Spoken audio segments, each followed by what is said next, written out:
What if two mysterious objects, one that crashed in our ocean in 2014 and another one that's racing through our solar system right now, were connected?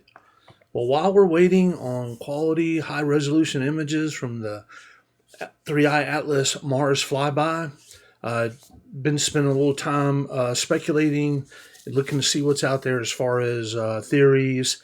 And I just thought I'd deep dive a little bit more on the speculative side this morning. So we're talking about 3i Atlas. It's the third confirmed interstellar object, possibly linked to a 2014 interstellar impact known as IM1. They both have strange compositions. They both come from the same direction in space, and they're both raising big questions.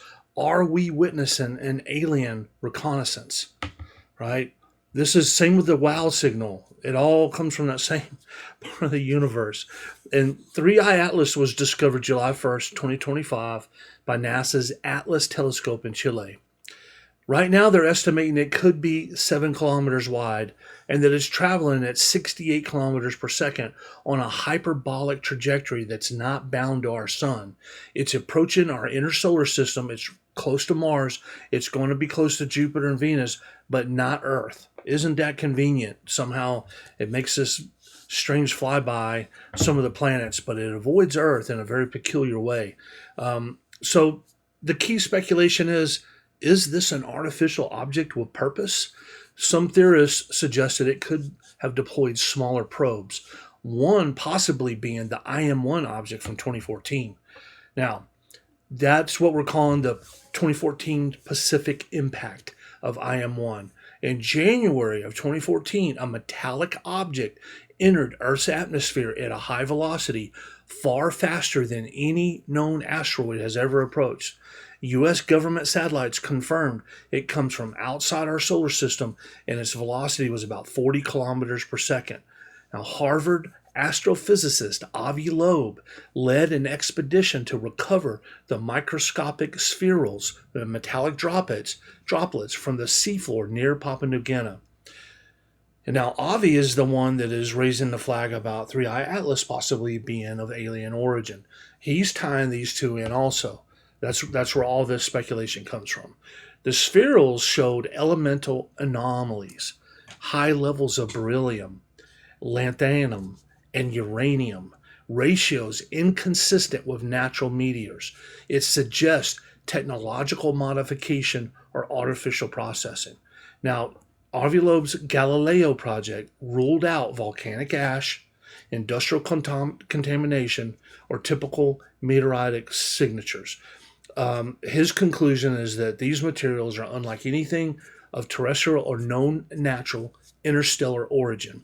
Now, part of this ruling stuff out, they dredged the area, right? And they could not find, like, it was where the impact site was, had different composition than anywhere else. So they know this isn't just something that happened because of industrial contamination and it just all fell out there. They know that it's not volcanic ash and it's not any other meteorite that would have landed there would have had a different signature. These are things that we know. So Avi is trying to link IM1 and 3i Atlas. And analysts have also noticed a trajectory alignment between the 2014 impact and 3i Atlas. It's a 4.5 degree difference in right ascension and a 64 degree declination, and both are originating from nearly the same point in space, the same point where the WOW signal originated from in August 15th, 1977. So it raises a possibility that IM1 was a scout object or a probe, and that 3i Atlas could be the main craft or the mothership following years later. The timing and the trajectory fit a potential interstellar travel sequence. It's just unusual.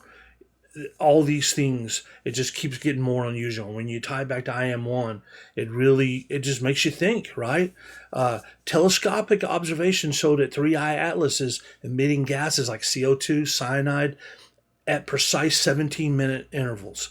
The emission pattern appears to be mechanical, not random. That's prompting theories of artificial propulsion or energy cycling. The reason they're saying it's not random is as 3I Atlas has gotten closer to the sun, there should have been some changes, but that 17-minute interval is consistent. Now, post-perihelion, we'll see what's going on. We'll also see what's happening when the images come in from the Mars rovers and the equipment up there. The emerald green coma and plasma-like tail differ from natural comets. Similar anomalies were found in the IM1 debris. That raises the question, do they share a similar technological source? It's very interesting to find that correspondence, and we can't find any instances of it anywhere else occurring naturally. So what are some of the speculation and theories because of this?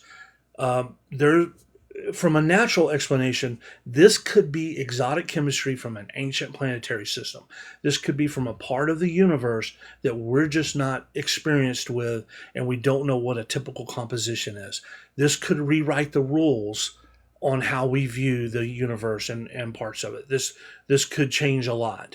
The pulses might be caused by rotational sublimation and solar resonance. We'll find that out when the images come in from Mars. Hopefully, I'm hoping we find this out in the next couple of days. And from an artificial standpoint, like what if this thing is artificial? It could be a powered interstellar probe or a fragment of a civilization's exploration fleet. There could have been a much more sophisticated operation going on 50,000 years ago. And this is some sort of AI remnant of it. Harmless, but fascinating nonetheless. Or this could be an active interstellar probe. The 2014 impact might have been a failed atmospheric entry of a smaller probe from the same origin. Maybe it was going to swoop in, do some samples, swoop right back out, hopefully undetected, bring some data back, right? It's all about data. We want to understand. Avi Loeb has a balanced view of this, even though he's seen as fringe right now. His take is we follow the evidence. If it's natural, it's a discovery of new physics. If it's artificial, it's history changing. But he follows the evidence, even if it takes him in an area that has a lot of resistance from mainstream academia. So we know that we just did the Mars Close Approach, and we're waiting on that data. We're hoping for some high resolution images that aren't blurry, that aren't aperture affected. You know, like some of the initial images are kind of like a streak. If you watch my video from a couple days ago, I told you that was very possible that what we would first see is images with a streak. But the big event coming up October 30th is perihelion. That's when it gets closest to the sun. It will pass just inside Mars orbit, as you can see here, on its way to Jupiter, and it could possibly brightening, and it could reveal new data, and it could change the characteristics of 3I Atlas. That's what typically happens to a comet at perihelion. At some point when it enters the solar system, it gets its closest point to the sun. That's when it absorbs all that energy, off-gassing, just structural changes. Things change. 3I Atlas so far has not changed. Even when a coronal mass ejection happened and direct hit had almost no effect on it. Now there's talk about potentially diverting the Juno probe for a close flyby. That could be fascinating. They're still working on that. It's speculative at this point. And the James Webb and Vera Rubin telescopes are monitoring energy emissions and looking for that all-important rotation. So whether 3I Atlas is a natural interstellar wanderer or something engineered, it's rewriting what we thought we knew about space. And we're standing on the edge of discovery where data meets mystery in real time. This is an historic time period for us. You know, when Avi Loeb says that they're going to follow the evidence no matter where it takes them, that's a powerful statement because we need that. There's resistance.